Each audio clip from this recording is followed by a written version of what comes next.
I never expected my quiet posting on the outer mining moon of Tarsus 4 to turn into the most chaotic week of my life. Most technicians sign up here for the solitude, the hum of ore refineries, the metallic tang in the air, and the occasional meteor storm to break the monotony.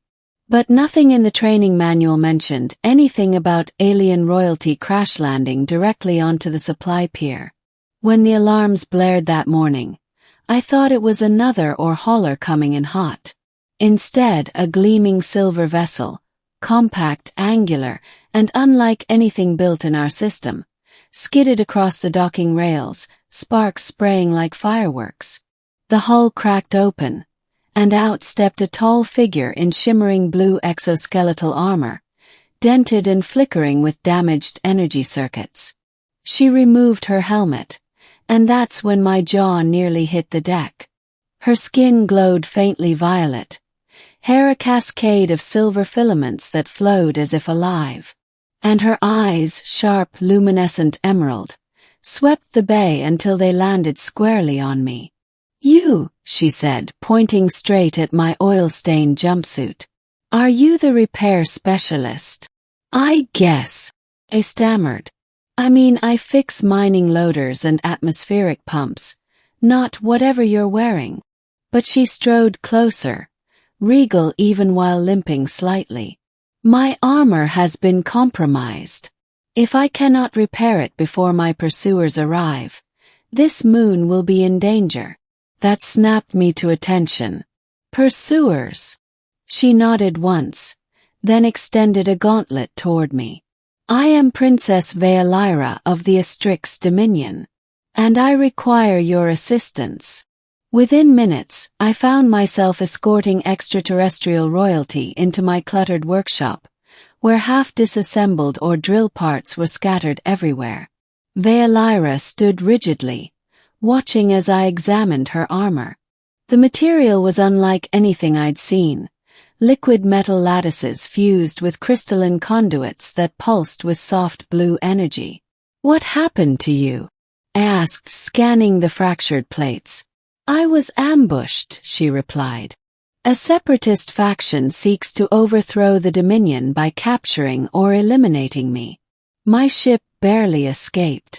"Well," I muttered, "your armor core is fried, your kinetic plating is cracked, and your flight stabilizers are toast. I can try to patch them, but I'll need to improvise with what we have on this moon." Her expression softened, though pride still held her shoulders stiff. "Then improvise. I trust you." That did things to my heartbeat. Nobody ever trusted me with anything beyond patching up broken loader hydraulics. And now an alien princess was staring at me like I was her last hope. So I worked.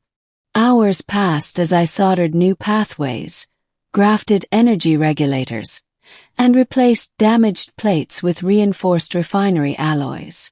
Veolyra watched quietly at first, then began asking questions about human engineering. She was surprisingly curious, and surprisingly funny when she attempted to mimic our slang. When she misused the phrase, "don't sweat it," while pointing at a coolant leak, I couldn't help laughing. She laughed too. Light, musical, nothing like the stoic warrior persona she'd projected. But the moment of ease didn't last. The station sirens wailed, followed by a panicked calm alert. "Unidentified ships incoming. They're not responding to hails." Veolyra stiffened. "They found me." I sealed the final conduit on her armor. "Then we need to get you back to your ship and out of here." She hesitated. "If I flee, they will bombard this moon to ensure silence." The implications hit me like a gravity malfunction. "So what do we do?" She stepped close, so close the low hum of her restored armor resonated against my chest. "Then we fight. Together." The separatist ships descended through the dusty atmosphere, black and angular, like predatory insects. Veolyra marched through the refinery complex in her repaired armor, now glowing with steady power. I accompanied her, gripping an ion welder modified into a makeshift weapon. Not exactly military grade, but enough to deter unshielded attackers. Workers scattered as enemy troops disembarked from their shuttles, but Veolyra didn't flinch. With a flash of blue light, she launched into the air, her stabilizers fully functional again thanks to the improvised repairs. Energy bolts ricocheted off her reinforced plating as she cut through the enemy ranks with the grace of a meteor in motion. I used my welder to disable enemy drones and sabotage landing struts, buying Veolyra precious moments. When a trooper cornered me behind a cargo crate, Veolyra appeared in a blur, knocking him out with a single glowing strike. "You fight well," she said, offering me a hand. "I'd fight better if I didn't feel like my lungs were about to crawl out of my throat," I admitted, gasping. She smiled. "You are brave. That is enough." Together, we pushed the separatists back until their commander finally retreated, ships lifting off in defeat. The skies cleared, leaving the moon quiet once more, at least as quiet as it could be after an alien firefight.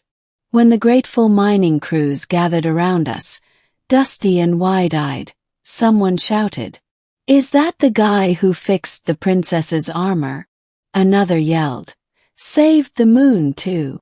Then a third voice, someone who clearly misunderstood the cultural context, shouted, "He must be her groom." And then, the chanting started.